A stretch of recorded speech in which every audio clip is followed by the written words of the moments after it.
Quero convidar você a abrir a sua Bíblia no livro de Esther, capítulo 6. Só para dizer para você que a pastora começou a escrever o livro, eu já li 2 capítulos do livro, meu irmão. Você que não tem noção que como Deus está usando ela nesse livro para libertar, porque ela hoje tem ferramentas, terapêutica para fazer tudo que ela vai fazer nesse livro. Já falei para ela que é algo assim bem glorioso, vai atender muitas demandas e muitas vidas serão honradas, abençoadas. E nós estamos numa dobradinha. Eu tenho um mês de maio, Deus me deu um outro livro para escrever, e um desafio tão grande, irmãos, o poder e a graça do Espírito Santo. Vou falar sobre o Espírito Santo. Você não tem noção como está sendo um desafio para mim. Estou no meu 6º capítulo escrevendo, mas é um desafio. Então eu e ela num desafio grande nesse ano da gratidão, e por gratidão a gente está fazendo alguma coisa que foi só o Senhor mesmo, só o Espírito Santo mesmo para nos dar essa condição de fazer o que a gente está fazendo. Desafios não tem faltado, e você, quando estiver orando, lembra de orar por nós. Tem muitos desafios pela frente, mas a gente, como eu tenho dito aqui, a gente está com sangue nos olhos para fazer a obra de Deus, para fazer a vontade de Deus e continuar honrando o Senhor e abençoando vidas, porque esse é o nosso chamado e isso que nos satisfaz. Capítulo 6, versículo 1 até o versículo 3 somente, 6 de 1 a 3, está escrito assim: naquela noite o rei não pôde dormir, de sorte que mandou trazer o livro das crônicas, os registros do seu reino, as quais se leram diante dele. Achou-se escrito que Mordecai tinha denunciado a Bigtã e a Teres, os 2 oficiais do rei, guardas da porta, que tinham conspirado para assassinar o rei Assuero.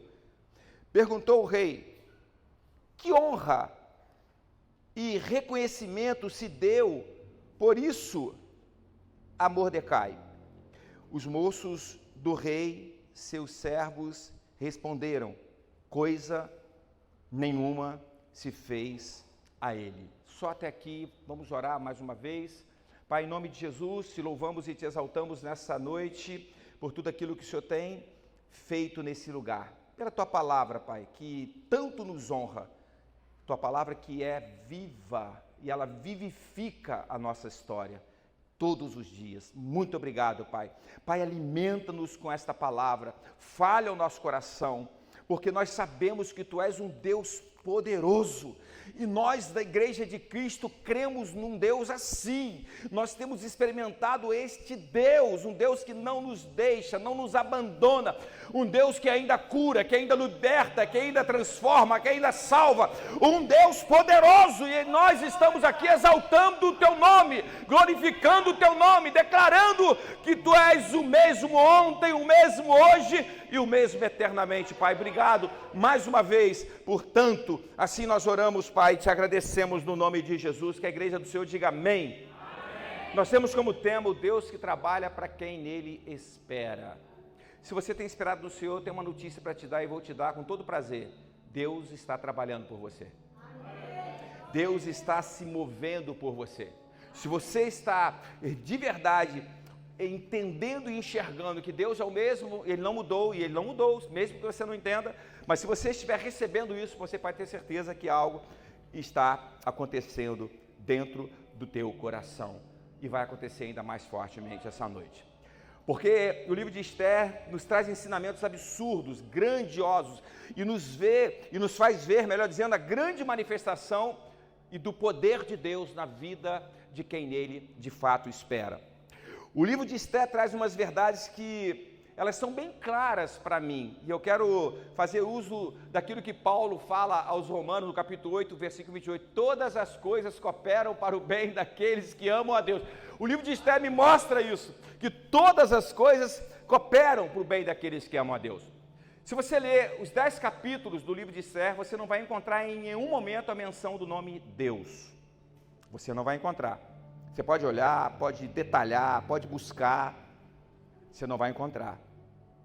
Mas você vai ver as mãos de Deus por trás, nos bastidores de toda essa história. Você vai ver as mãos de Deus trabalhando, as mãos de Deus se manifestando, as mãos de Deus frustrando os inimigos do povo que Ele escolheu. Tem povo de Deus aqui? Então diga para alguém assim: Deus vai frustrar os planos dos teus inimigos. Oh, aleluia, louvado seja o nome do Senhor. Então, como o tema é Deus é aquele que trabalha para quem Ele espera, nós vamos fazer algumas constatações bem rápidas, algumas considerações e algumas constatações bem rápidas desse livro. E a gente vai ver isso muito claramente, porque quando nós olhamos para o livro de Esther, nós vamos perceber que Deus trabalha, Deus vê as coisas antes delas acontecerem. E Deus já se move, fazendo com que os planos dele para nós, para quem espera nele, para quem confia nele, estejam já ativados e em curso. Porque nós não estamos vendo, mas ele está trabalhando. Nós não estamos vendo, mas ele está se movimentando. E está se movimentando em favor dos seus. E quando a gente menos espera, algo acontece e a gente até se assusta com a provisão, se assusta com a proteção, com aquilo que só Ele faz, só Ele pode fazer. Você sabe que eu passei por uma emboscada há 4 anos atrás e eu não poderia imaginar que eu poderia passar por aquela emboscada e sair ileso. Mas diga para alguém assim: Deus pode fazer coisas maiores ainda, porque Ele é Deus. Quando a gente olha essa história, nós vamos ver que Assuero era um rei que reinava sobre 127 províncias do mundo antigo. Nós vamos ver que, por causa de uma insubordinação de uma rainha chamada Vaste, essa rainha vai ser destituída da sua posição de rainha, e alguém que era órfão, alguém que o seu tio Mordecai criara de uma maneira muito especial, muito bela, alguém como a rainha Esther, que também era chamada por Radassa, essa mulher bonita, essa judia, se torna rainha no lugar de Vaste. Por causa da insubordinação de Vaste, Esther está agora sendo colocada no lugar de Vaste, com a coroa e com uma direção de Deus. E Deus já sabia o que iria acontecer. A gente vai ver uma história se desenrolando diante dos nossos olhos de uma maneira muito intensa, muito linda, digna de um filme, porque a gente vai ver Deus trabalhando nas entrelinhas, Deus preparando um grande livramento para o seu povo. Porque Deus trabalha assim. Quando você precisa de um livramento, como eu disse, há 4 anos atrás eu precisava de um livramento, Deus já tinha trabalhado aquele livramento. Você que está aqui hoje, eu sei que algo Deus está falando no teu coração, Deus está trabalhando acerca de livramentos que você tem precisado e que muitas vezes você não sabe nem qual caminho você vai seguir, mas eu tenho uma notícia, eu vou te dar: Deus está preparando esse caminho. Deus está preparando esse caminho, está trabalhando em teu favor. Ele é esse Deus. E a gente vai ver o inimigo do povo de Deus trabalhando, porque a gente vai ver isso sempre, todos os dias, hoje, amanhã, depois de amanhã, você vai ver o inimigo trabalhar contra a tua família, trabalhar contra a tua vida financeira, contra a tua saúde. O inimigo sempre vai trabalhar contra você. O inimigo sempre vai tentar tirar você da direção, tirar você do caminho, tentar colocar soberba no teu coração, tentar colocar dúvida no teu coração, para que você não permaneça, para que você não permanecendo não prevaleça. Ele trabalha, assim como Deus trabalha, o inimigo trabalha, só que o inimigo trabalha muitas vezes mostrando as suas unhas, e Deus trabalha nos bastidores. Ele vai trabalhar nos bastidores, Ele vai levantar pessoas certas, para os momentos certos, para abençoar você, para salvar você, para livrar você. Tem alguém aqui entendendo que Deus pode salvar, livrar, e você é alvo dessa unção que vai salvar você, que vai livrar você. Alguém entende que você precisa de um livramento? Eu preciso todos os dias. Então o inimigo vai articular, mas Deus vai desarticular. O inimigo vai preparar uma emboscada, mas Deus vai preparar o escape. Alguém se animou. O inimigo vai preparar uma arapuca, mas Deus vai te fazer desviar daquela arapuca. O inimigo vai abrir um buraco para que você caia nele, mas Deus vai te livrar desse buraco.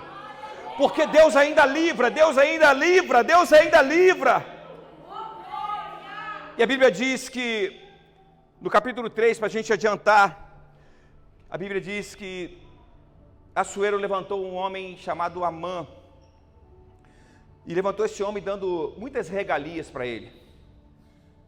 Dando muitas atribuições. Tendo Amã toda a facilidade para fazer o que quisesse. E esse homem, todas as vezes que passava, todo mundo se dobrava, todo mundo o reverenciava. Ele recebia honras de todo o povo da fortaleza. E a Bíblia diz que Mordecai não o fazia. Mordecai não se dobrava. Mordecai não fazia como todos faziam. E alguém foi a Mordecai e falou: por que você não reverencia Amã? Você precisa fazê-lo. Todo mundo tem que fazer. É a ordem do rei. Só que Mordecai continuava sendo o mesmo, não fazia. Não se dobrava. E ele tinha dito que ele era judeu.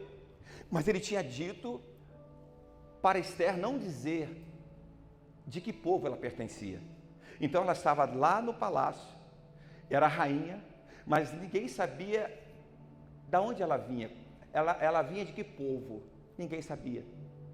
Tudo uma estratégia de Deus. Sei que muitas vezes que eles mesmos, tanto Mordecai e tanto a Esther, soubessem dessa estratégia, mas Deus está no controle. Amém. E o que me chama a atenção é que Amã, ele exige que todos o façam. Quando alguém diz para Amã que Mordecai não está se dobrando, Amã fica tão indignado, e dizem para Amã que ele é judeu. Quando Amã sabe que ele é judeu, sabe o que Amã vai fazer? Amã vai conspirar para não só matar Mordecai, mas ele vai muito além, porque o nosso inimigo, ele quer muito mais, ele quer tirar tudo que você tem, ele quer sugar você o máximo. E ele quer agora, ele idealiza agora matar todo o povo judeu de todas as 127 províncias do reino de Assuero. Ele tem um plano. O plano é exterminar os judeus. O plano é destruir os judeus. E ele tem um plano tão arquitetado que ele está disposto a pagar 10 mil talentos de prata para colocar no tesouro do rei, só para que o rei assine esse decreto. 10 mil talentos de prata são... Irmãos, você tem que pensar no que eu vou dizer para você aqui, porque não é uma quantidade pequena, são 340 toneladas de prata. Amã era um homem muito rico. Amã era um homem que tinha uma condição financeira muito grande. Amã era um homem soberbo, orgulhoso. Amã está com as rédeas nas suas mãos para fazer malignidades, chegar à casa de muitas pessoas, e ele quer fazê-lo em direção ao povo que Deus escolheu, que Deus separou. E Amã está arquitetando isso. E ele vai ao rei.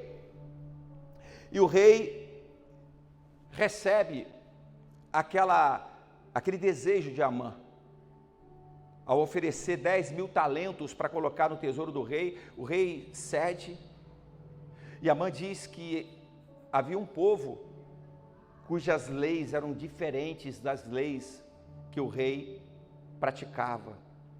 Era um povo diferente, porque o povo de Deus é diferente. O povo de Deus é diferente.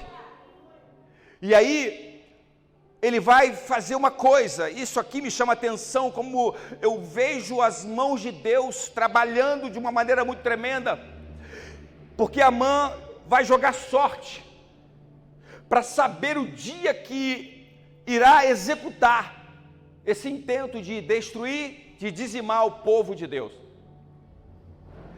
Eles fazem isso, e a gente precisa entender sobre o ano judaico, Eles fazem isso no mês de Nissan.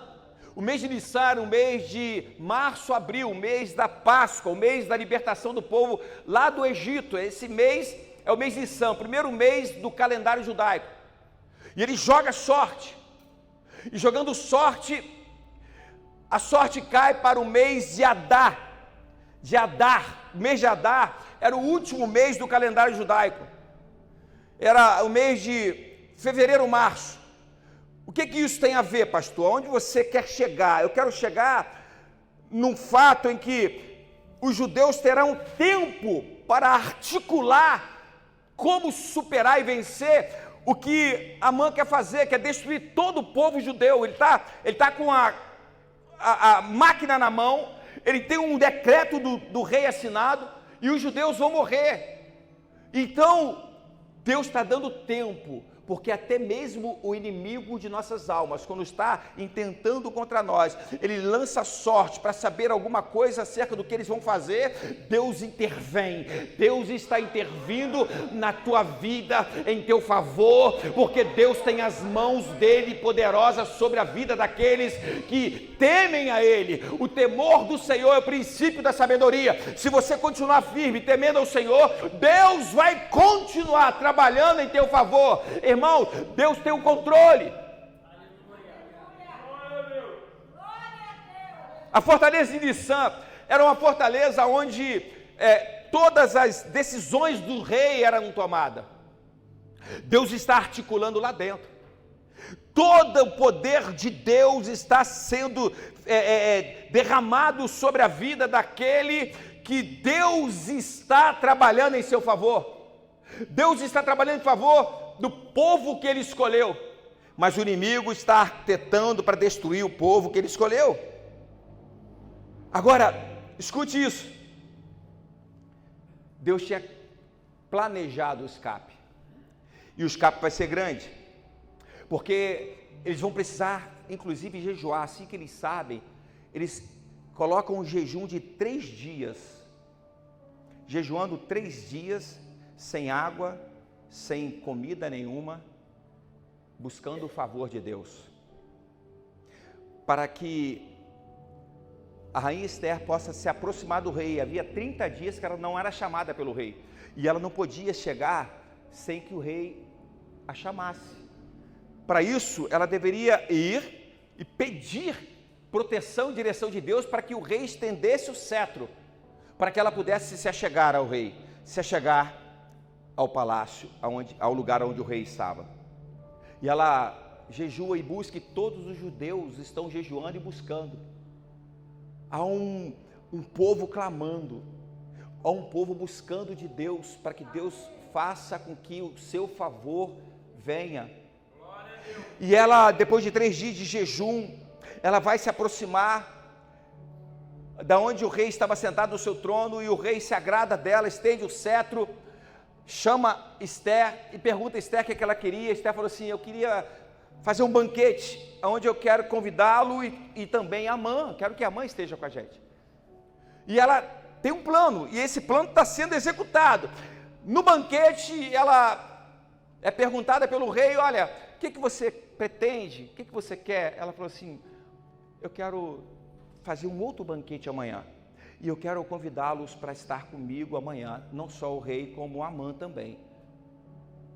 E diz a Bíblia que Amã volta para casa muito feliz, sai dali se sentindo lisonjeado, honrado. Mas quando ele passa na porta do palácio e vê Mordecai assentado ali, e Mordecai está ali e não se dobra, e não reverencia, ele vai indignado para casa. Ele vai muito indignado para casa. Só que um pouco antes, Deus já tinha feito com que Mordecai ajudasse o rei. O rei estava num momento de uma sentença até de morte, porque, na verdade, algumas pessoas queriam matá-lo, se indignaram contra o rei, queriam matá-lo. E Mordecai descobre, conta para a rainha Esther conta para o rei Assuero investiga e vê que aquilo é verdade, E aqueles duas pessoas que eram oficiais, que estavam à porta, foram mortos e enforcados, porque era uma verdade. Isso já tinha acontecido um pouco antes. Então agora Amã vai para casa, ao mesmo tempo feliz, porque tem um banquete com a rainha, o único que foi convidado, mas ao mesmo tempo triste, porque ele viu Mordecai não se dobrando, não reverenciando. Diz a Bíblia que ele chega em casa, sua esposa e os seus amigos se reúnem com ele, e ele está tão indignado. Eu não vou suportar permanecer vendo Mordecai não se dobrando, não me reverenciando.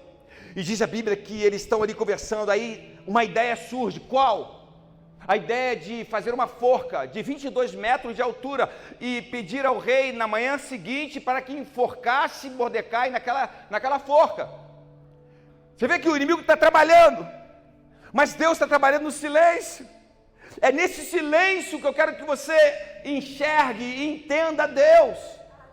É no silêncio, onde você não vê nada, onde os médicos não sabem, mas o médico dos médicos sabe. Aonde as pessoas não entendem, mas você que está debaixo das mãos de Deus vai entender. E ele está lá articulando, mas de repente surge essa ideia, ele gosta da ideia. Ele vai passar aquela noite construindo uma forca para que Mordecai no dia seguinte seja morto.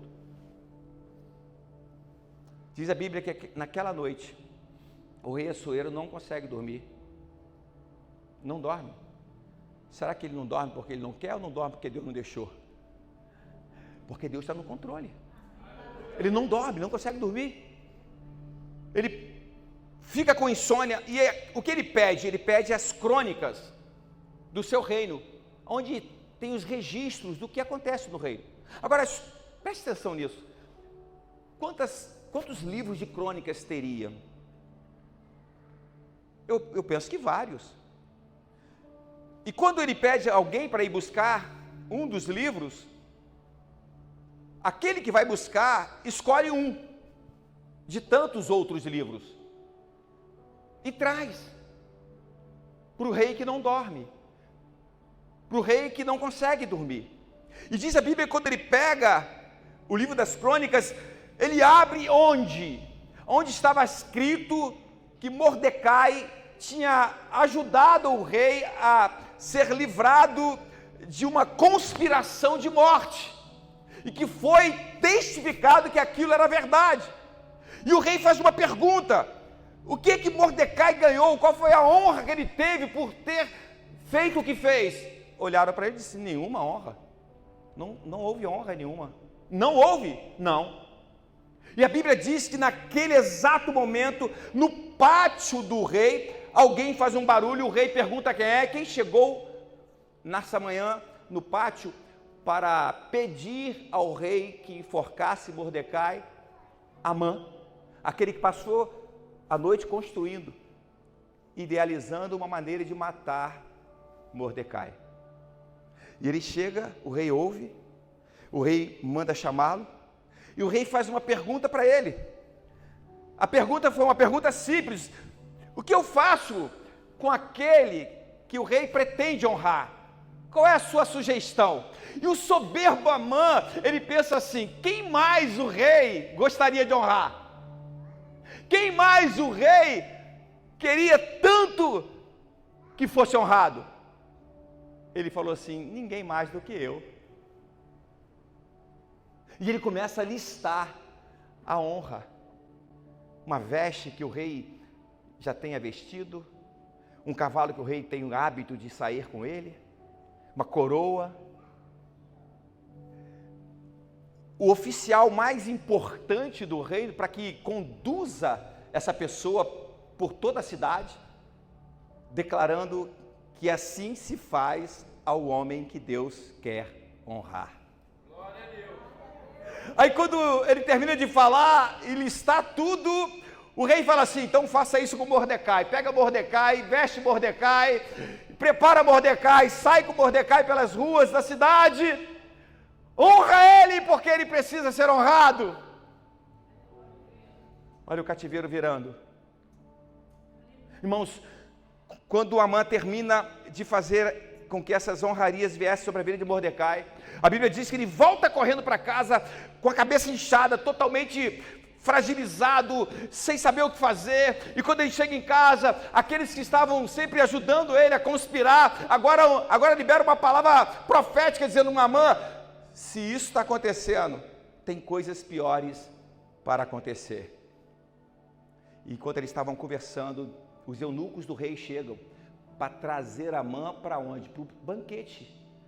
O segundo banquete que Esther tinha marcado para que Naamã e o rei Assuero estivessem. A Bíblia diz que chega a hora do banquete. A Esther começa a falar com o rei e começa a dizer para o rei aquilo que estava acontecendo com o seu povo, e que ela fazia parte desse povo. Ela se identifica como uma judia, e isso ela começa a contar para o rei. Isso está acontecendo agora. Naamã está de frente para Esther, e ela está contando. Só que me chama a atenção é que quando o rei pergunta assim: quem é essa pessoa? Quem é essa pessoa que idealizou e intentou o mal do teu povo? É esse perverso Amã. Foi ele que idealizou. Irmãos, pensa num rei irado. A Bíblia vai dizer que ele sai da sala com tanta ira e vai para o pátio. Amã está lá, e Amã vê que o mal estava indo contra a sua estrutura de governo. Ele olha e tenta subir aonde estava Esther no divã e tentar convencê-la de alguma coisa, mas ele esquece que o rei está logo ali. Tem gente que está esquecendo que você está em apuros, mas o rei está logo aqui do lado. O rei não saiu, o rei não foi para longe, o rei não abandonou você. Porque tem gente que pensa que vai poder atacar porque o rei deu uma saída, o rei está numa sala ao lado, o rei está no jardim, mas tem gente pensando que o rei foi embora, o rei abandonou. O rei não abandona, o rei nunca abandona, o rei sempre está perto, o rei sempre tem provisão para você. E eu vim com uma palavra profética para a tua vida nessa noite. Oh glórias, o rei está dizendo para você: eu já estou voltando para te honrar e para sustentar você e para dizer que as promessas estão de pé. O Ramassuri canta Ramanaias. Ele está só no jardim. Ele está só no jardim. Enquanto isso, o inimigo está tentando prevalecer, achando que vai prevalecer. Diz a Bíblia que Amã está logo por cima dela no divã, e o rei entra e diz assim: que desrespeito é esse? Quer dizer que eu dou uma saída, você se aproveita? Você se aproveita da minha ausência para fazer o que você está fazendo?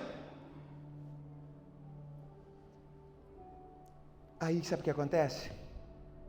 A coisa mais linda que nós poderíamos ver é o feitiço se virar contra o feiticeiro.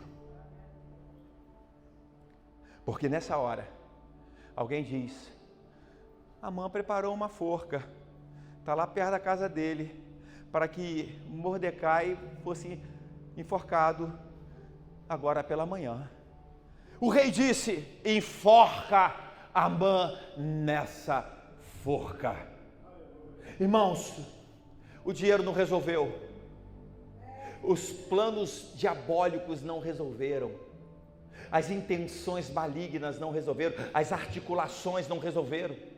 Porque quando Deus está à frente, foi o que a pastora falou aqui, quando Deus tem um plano, quando Deus tem uma promessa, não tem jeito, vai se cumprir, vai se estabelecer. Eu e você não podemos desistir, eu e você não podemos retroceder. Você vai ter vontade de retroceder, assim como eu também tive muitas e muitas vezes, e até hoje tem momentos que a gente tem vontade. Sabe por quê? Porque não é fácil, mas nunca Deus falou que seria fácil. Deus falou: não pare, permaneça, porque eu vou sustentar você, não te deixarei e não te desampararei. Ei, ele diz para você: eis que estarei contigo todos os dias, até a consumação dos séculos. Deus não abandona, Deus não te deixou e nem te deixará. Aleluia por isso. Deus ainda vai curar, Deus ainda vai salvar, Deus ainda vai suprir, Deus ainda vai libertar. E toda a história de luta e de perdas,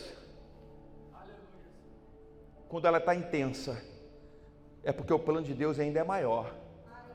Tem mais do que você pensa, tem mais do que você tem pedido para Deus fazer. Porque quando isso está intenso, é porque o testemunho é muito maior.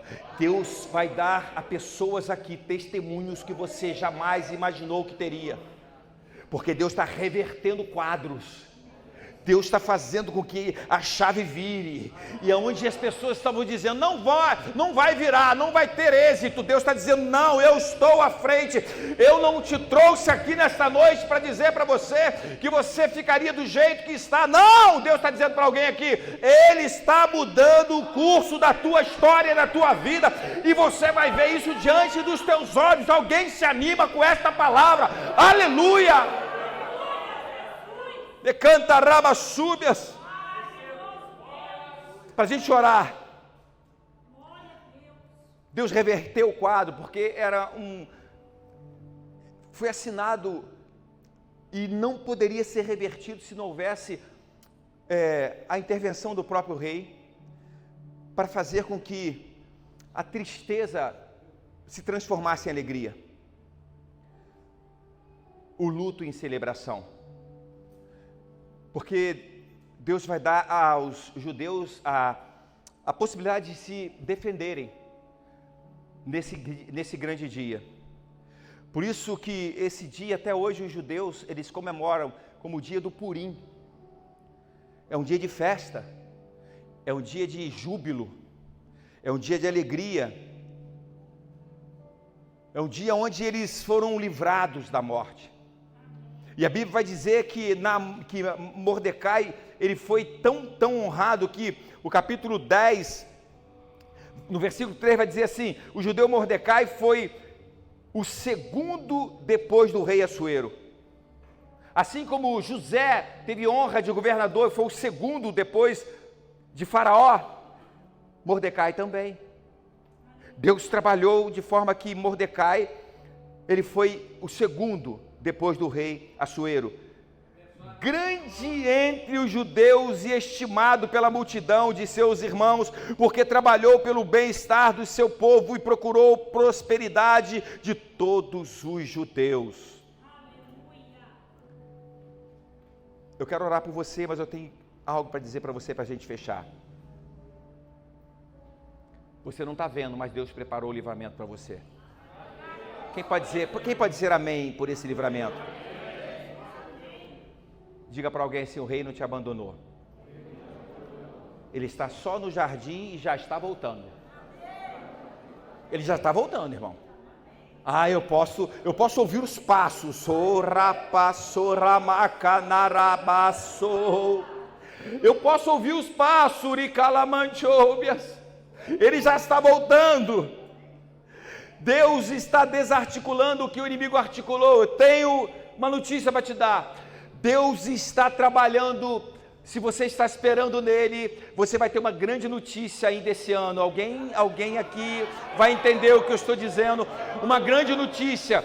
A notícia era de morte, a notícia era de dificuldades extremas, mas Deus reverteu notícias aqui nesta noite. Aquilo que o diabo, aquilo que o inimigo da tua alma queria e estava idealizando e estava arquitetando, Deus já está desmontando tudo aquilo que estava sendo feito por ele na tua vida. Eu creio nisso. Eu vim com essa palavra ardendo no meu coração nessa noite. Eu quero que você fique de pé para que nós possamos orar, porque aquele que começou essa obra é poderoso para terminá-la. Naquela noite o rei não pôde dormir.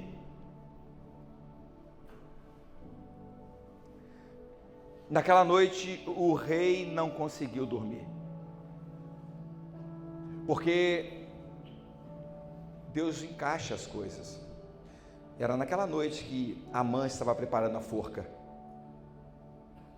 Então Deus não permite que o rei durma, porque o rei vai ser quem tem autoridade para destituir os planos do teu inimigo.